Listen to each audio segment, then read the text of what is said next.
Hi guys, welcome back to the Fermented World channel. Today's something a bit different. You've seen me do beers before. This is the last liquid malt extract beer I will be brewing. I am now moving on to bigger, better things. I'm going to start brewing all grain. I've had fun doing these.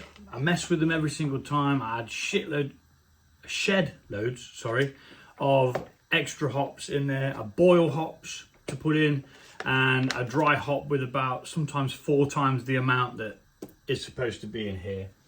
We're probably going to do about 2 times the amount this time, as it's the last one. I'm not using brewing sugar. I either use a mix of brew enhancer, which is a mix of dextrose and spray malt, or I sometimes use these as well in the past, which is the Mangrove Jack's pure malt extract. We've got 2 types of hops that are going into this. We've got Azacca and we've got Citra, the one that everyone loves. So I've got a pan boiling over there, which I'm not going to show you because the top of my hob is absolutely disgracefully dirty. So I won't belittle myself any more than necessary. So there's 50 grams of hops in there, which means we're going to do 25 grams of each. There we go, I had to figure that bloody thing out. You should always figure all this crap out before you start your video, you know, like a professional, which I'm not. And I don't plan to be either. So 25 grams of Citra.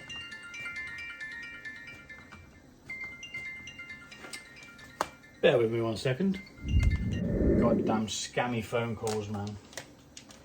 A US warrant has been issued for your arrest. Yeah, right. Come and flipping get me then.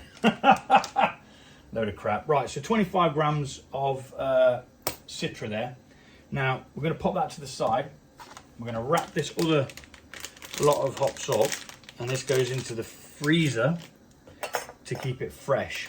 Now, I'm not going to put it in straight away because I'm going to have the other one to put in shortly after, where I'll be weighing out 25 grams of that.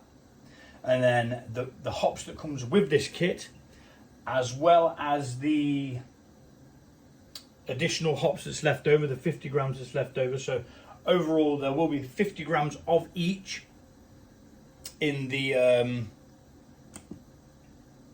dry hop. So we're going to do 25 grams of each in the boil. I'm going to do the Citra for 15 minutes. Then I'm going to do the... Actually, no, I'm going to do the Citra for 20 minutes. And then I'm going to do the Azacca for an additional 20 minutes, which means the Citra gets 40, the Azacca gets the 20. So once that's come up to the boil, I'll be dropping that in. I'll be setting a timer, and I'll repeat the process by putting the other hops in once it's at the boil. And we'll be back for that shortly. And in goes the Citra.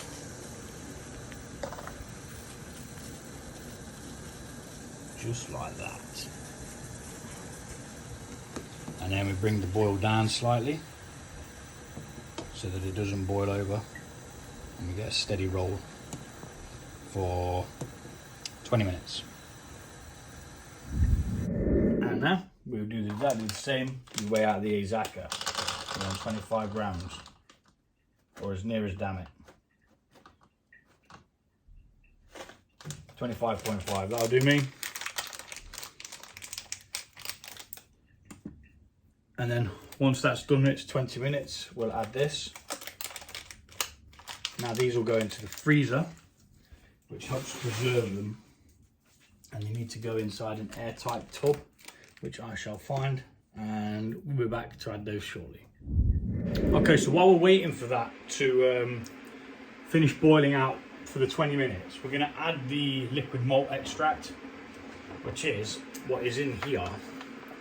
Now you cut a little bit further down because these pouches have a jewel pouch. Oh, that smells bloody gorgeous.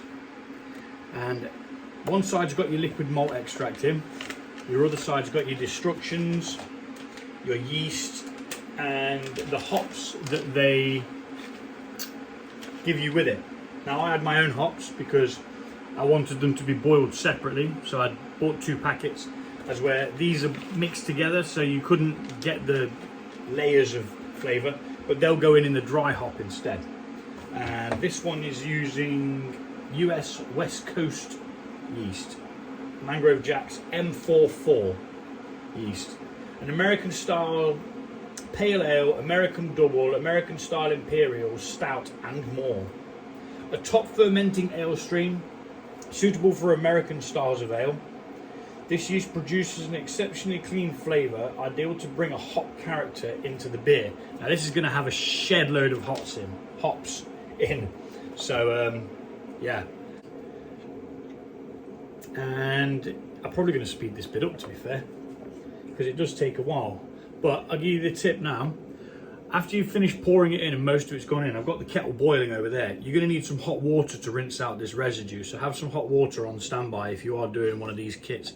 And this stands for any kit as well. You need a bit of hot water to just rinse out the bit at the end. So yeah, I'm going to speed this bit up.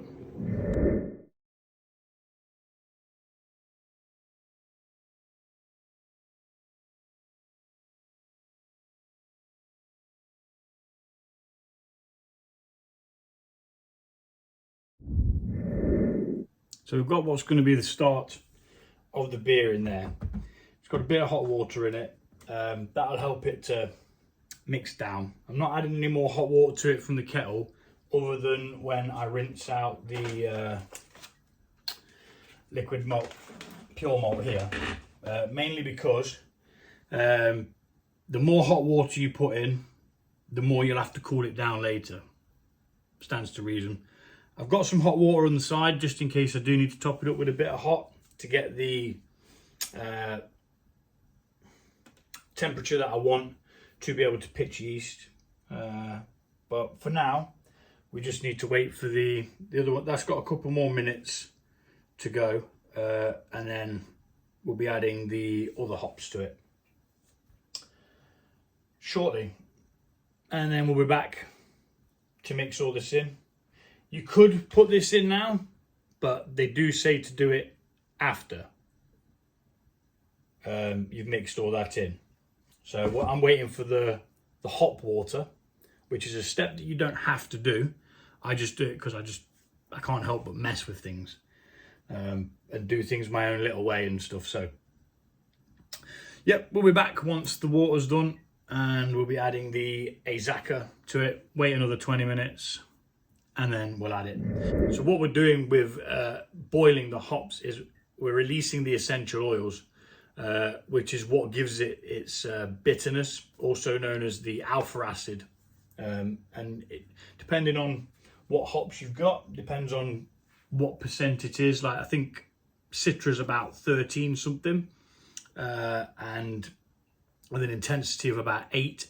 Azaka's a little bit lower, but with the same intensity, and each different hop profile brings a totally different flavour to your beer.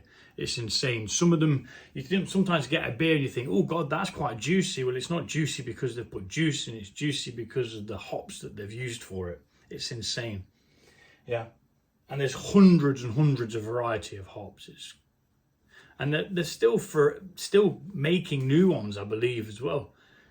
All right, so I'm going to stop blabbering now, and I'll be back when I'm doing the hops. And now in with the Azaka. Another 20 minutes, and then we'll tip this into the liquid malt extract and get it going. Quick stir.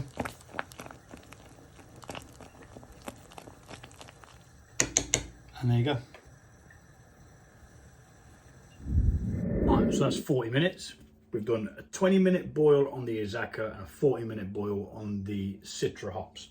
We're now going to strain that hops out using the hot water for our start to create this wort, or wort, whatever you call it. I call it a wort because that's how it's spelled.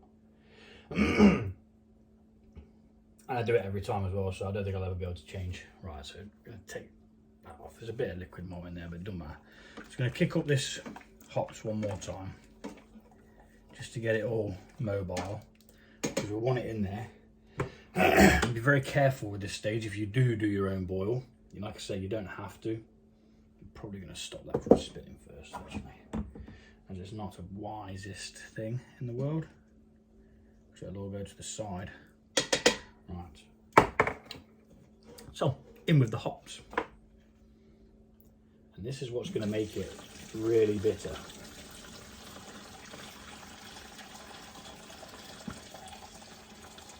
But this hop spider, it's called, it catches all of that hops, stops it going in. And then when I do a dry hop, I use a hop bag, just so you don't have it all floating around. Right, so we're done with that. Now, little tip with your hop spider: bottom of a tuna tin, sterilised, obviously cleaned out, used a few times. You drop it in there on top of your hops. You then take your hydrometer tube, put it in there, and you get all the extra magic. Because let's face it, you want all of that hoppy goodness. And that's that. Sorted. Move that over to the side. Should have probably took the hydrometer out. Now we mix this in. Now we've got the hot water in there. We mix that liquid malt extract in to the hoppy water.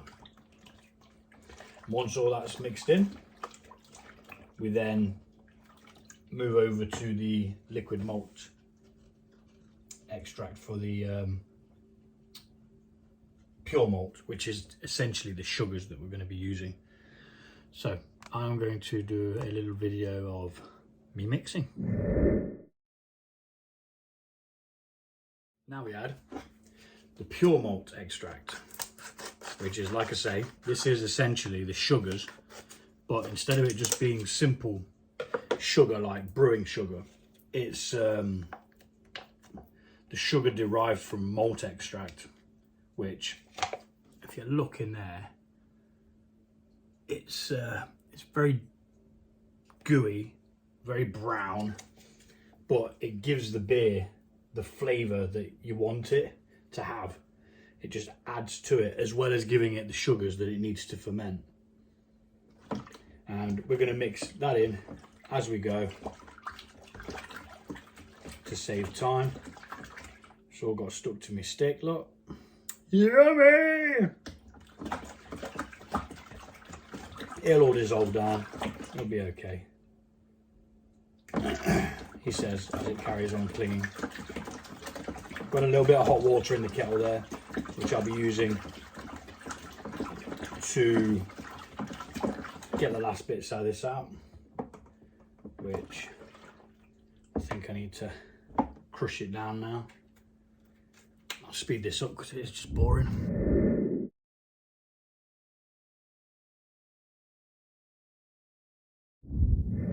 Right, okay, so now we've got the liquid malt extract and the pure malt extract in there. We carry on mixing.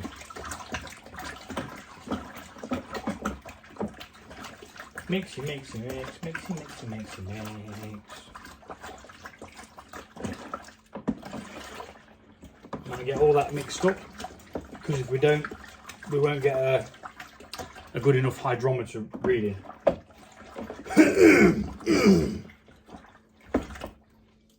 I think we're there. It's gone into a hot liquid, so it does melt down a lot easier.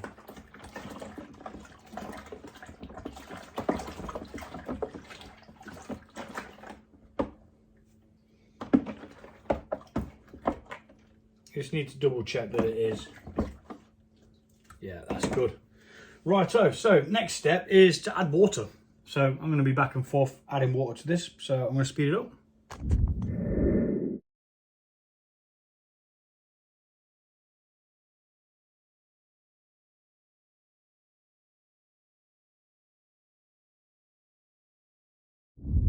So we're up to 23 litres, which is how much this is going to brew. And now we just mix more. We're going to beat oxygen into this because it needs it to start the fermentation. You add the yeast, and what the yeast does is it starts a colony, starts multiplying, makes a colony, and then they take on the the sugars. Now, I found out something really interesting about yeast last night. You might not give a crap, but I'm going to tell you anyway, just so then you know, and then you can tell somebody else who might think that you're clever. Yeast is actually a form of plant life, the lowest form of plant life. Now, I didn't even know that. I thought it was a bacteria of sorts, but no. Reading this homebrewing book for when I go on to all grain, because there's a lot more to contend with and stuff when you go all grain, because like it's just crazy. But anyway, I won't bother with that just yet. We'll get to that in the next video when I do a beer. But yeah, it's actually plant life. Now, that's insane to think that it's a plant that can turn sugar into alcohol. Clever bloody plant.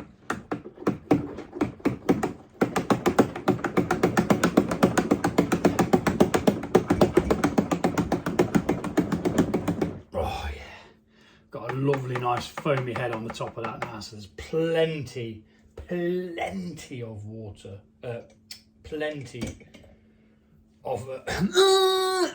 of flipping oxygen in there now. Oh, sometimes I do wonder. Right, so I've got my hydrometer here somewhere, and we're going to take a hydrometer reading. The reason we do a hydrometer reading is so we know what the content of sugar is that the yeast that we're going to pitch can contend with, and we can get an idea of how much alcohol we could be finished with once it's finished fermenting. So yeah, if you don't have a hydrometer and you're brewing, you're a fool, so buy one. Tell him Gaz says I need one.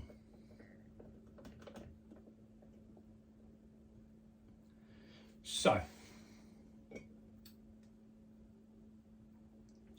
we're in the 40s. It always bloody turns when I want to see it. 46.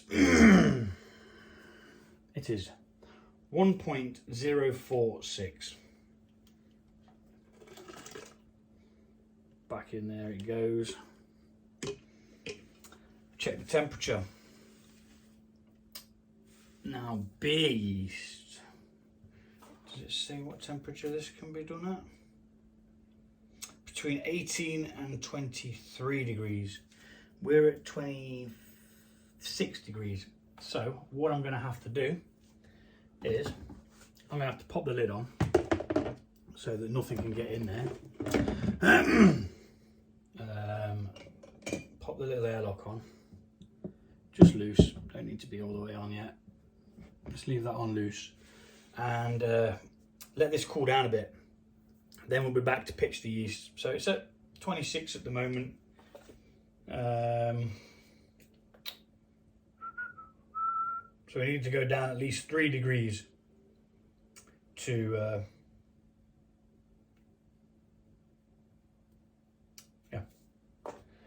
for it to be safe to pitch. Otherwise we could damage, kill, or maim the yeast. Might not even work properly. It could give off flavors if the yeast is damaged.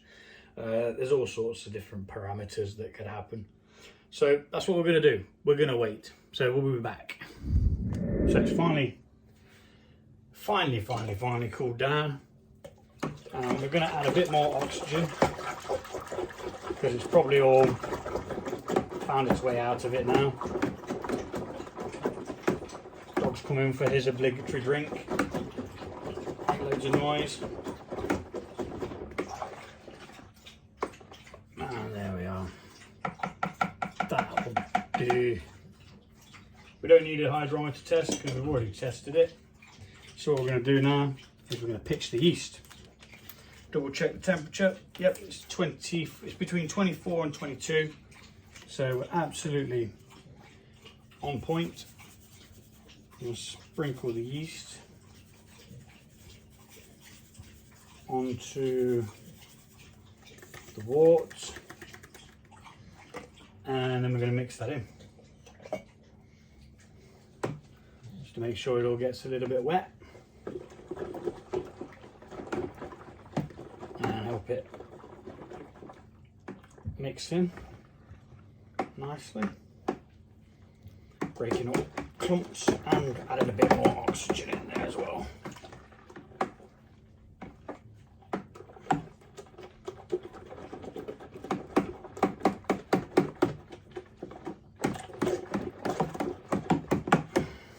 Just like that.